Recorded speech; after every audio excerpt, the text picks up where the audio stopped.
लड़की railway station के bench पे बैठी है और कई ट्रेनें गुजर गई। वहाँ पर एक चाय वाला इसके पास आता है और आकर कहता है कि आपको कोई मसला है तो मुझसे शेयर करें, मैं आपकी मुश्किल हल कर दूँ। अस्सलाम वालेकुम, कैसे आप लोग? मैं हूँ आपके साथ अदनान और आज की कहानी बड़ी मुनफरिद सी है। सुनने के बाद राय भी देनी है और शेयर भी करनी है। और मैं आपसे कहना चाहूँगा कि कुछ वीडियोज़ के अंदर बाज़ औक़ात किसी कौम का नाम लिया जाता है तो उससे ये नहीं होता कि पूरी कौम को मुखातिब किया जा रहा है। कोशिश की जाती है कि इन चीज़ों को ना सामने लाया जाए, लेकिन अगर फिर भी कहीं गलती हो जाए तो उसके लिए भी माज़रत चाहता हूँ। एक लड़की रेलवे स्टेशन के बेंच पर बैठी है और वहीं पर एक लड़का नौजवान खूबसूरत चाय का स्टॉल है उसका। अब वो चाय बना रहा है, ट्रेन आती है, रुकती है, सवारियाँ उतरती हैं, चाय पीती हैं, फिर बैठती है, ट्रेन चली जाती है, लेकिन वो लड़की मुसलसल वहीं बैठी है। दोपहर से लेकर शाम हो गई। शाम को वो नौजवान जो है उस लड़की के पास जाता है और जाकर कहता है कि मैडम, आप किसी मुश्किल का शिकार हैं तो मुझसे बात कर सकती हैं, मुझे बताएं, मैं आपका मसला हल कर दूँगा। अगर मेरे हल करने वाला हुआ तो आप दोपहर से यहाँ बैठी हैं। अब लड़की गुस्से से पीछे मुड़ के देखती है और उस नौजवान को कहती है कि देखो, तुम अपने काम से काम रखो, मुझे तंग करने की ज़रूरत नहीं है, मैं खुद अपने मसले हल कर लूँगी। अब इतनी बात की, उसके बाद चाय वाला जो है उसने कहा जी मैं तो आपकी मदद करने के लिए आया था, बाकी आपको बुरा लगा तो माजरत चाहता हूँ। वो चला गया, अपना काम करने लगा। रात हुई, उसने स्टॉल बंद किया और उसके बाद घर चला गया। घर उसका नज़दीकी था, रेलवे स्टेशन के। घर गया, अपनी माँ को उसने बताया कि माँ, इसी तरह से लड़की बैठी थी और मुझे लगता है कि वो किसी मुश्किल का शिकार है, कहीं घर से भाग कर ना आई हो, क्योंकि इस तरह के बहुत से मामला स्टेशन के ऊपर देखने में आते हैं।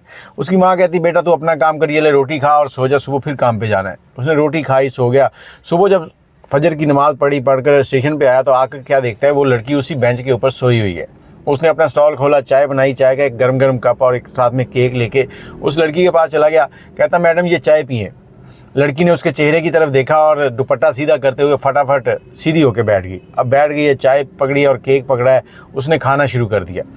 अब ये नौजवान उसे कहता, देखें मेरा घर नज़दीक ही है, अगर आप मेरे घर जाना चाहें तो जा सकती हैं, लेकिन आप मुझे पहले ये बताएं कि मसला क्या है। अब लड़की जो है वो फूट कर रोने लगी। इधर चाय का कप, थोड़ा सा केक उसने खाया था, वहीं उसके हाथ से छूटा और नीचे गिर गया और लड़की रोए जा रही है। इस नौजवान ने पूछा, मैडम हुआ क्या, आप बात तो बताएं। कि उसे कहती कि मेरे वालिद जो है वो फौत हो गए हैं, वालदा भी फौत हो गई थी और मेरा एक भाई था। मेरे वालिद जब फौत हुए तो उन्होंने जो दो घर थे हमारे, एक मेरे नाम कर दिया, एक भाई के नाम कर दिया। भाई की शादी हो गई और मैंने अपना घर जो है वो किराए पर दे रखा था और भाई के घर में रहती थी ऊपर वाले पोर्शन में। भाभी जो है वो गुस्से की बहुत तेज़ थी, इसलिए मैं अपना खाना शाना हर अखराजात जो है वो अपने किराए वाले पैसों से पूरे करती थी। बस रहती उनके घर में थी, ये उनकी मेहरबानी थी। और जिस शख्स को मैंने घर किराए पर दे रखा था वो एक नौजवान था, किसी फैक्ट्री में काम करता था और खूबसूरत था। अब वो मेरी बड़ी तारीफ़ करता था और जब उसने मेरी तारीफ़ करनी तो मुझे बड़ा अच्छा लगता था।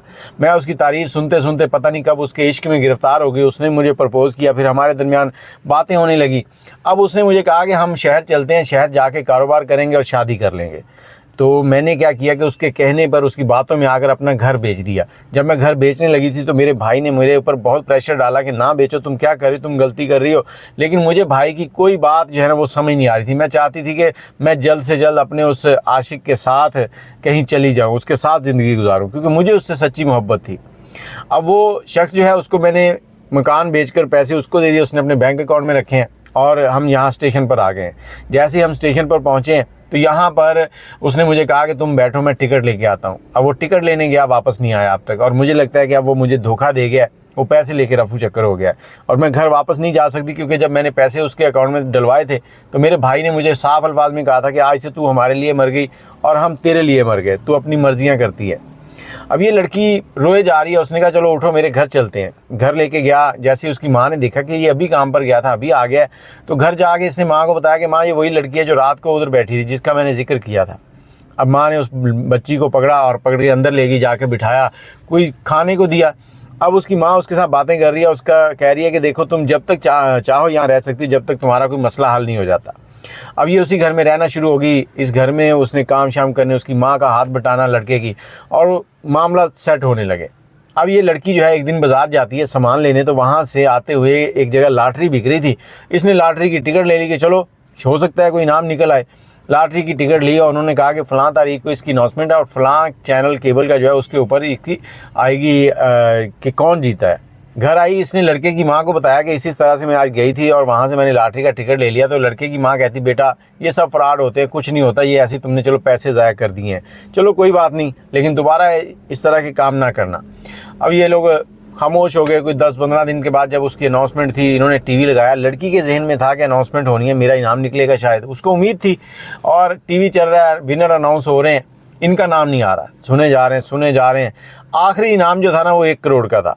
जब आखिरी नाम बोला गया तो वो इसी लड़की का था और ये खुशी से पागल हो रही थी।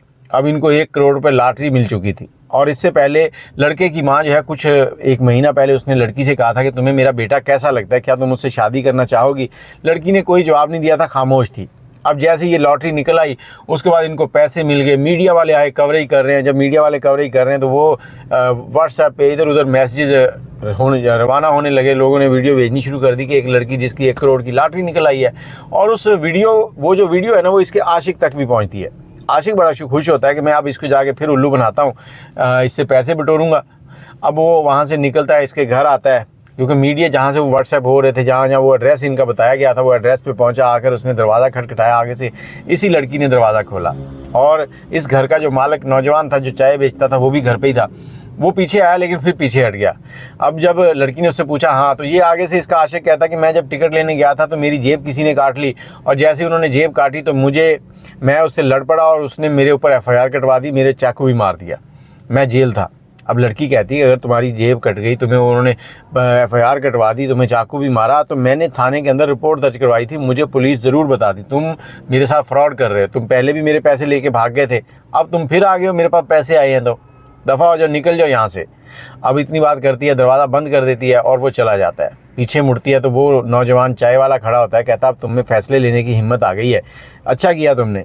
अब खामोशी हो जाती है। उसके बाद इनकी ज़िंदगी चल रही है। इसकी वालदा जो है वो खामोश होती हैं कि पता नहीं अब ये पैसे आ गए, मेरे बेटे से शादी करे या ना करे। लेकिन लड़की एक दिन उनको खुद ही कहती है, माँ जी आपने मुझसे कुछ पूछा था। माँ जी कहती, जी आपने कहा था कि मुझे आपका बेटा कैसा लगता है, तो मुझे भी आपका बेटा बहुत अच्छा लगता है, बाकी जैसे आपकी मर्ज़ी। अब उसकी वालदा ने इन दोनों बच्चों को बिठाया, दोनों की रजामंदी हुई। उसके बाद मौलवी साहब को बुलाया और इन दोनों का निकाह कर दिया। इनकी ज़िंदगी हंसी खुशी गुजरने लगी। लेकिन ये सिर्फ इनकी ज़िंदगी थी, बहुत सी लड़कियां इसी चक्कर में बर्बाद हो गई हैं। और औरत जो है ना, इसको नौजवान जो है वो इस्तेमाल करने के चक्कर में लगे रहते हैं। तो कोशिश करें कि किसी के झांसे में ना आए। जो आपके अपने प्यारे ब्लड रिलेशन या जो खून के रिश्ते हैं ना, वो जो बात कर रहे हो ना, उस बात को समझा करें ताकि आप भी ऐसी किसी मुसीबत में ना फंसें। बाकी अपनी राय कमेंट में ज़रूर दीजिएगा। मुझे इजाज़त दें, अल्लाह हाफ़िज़।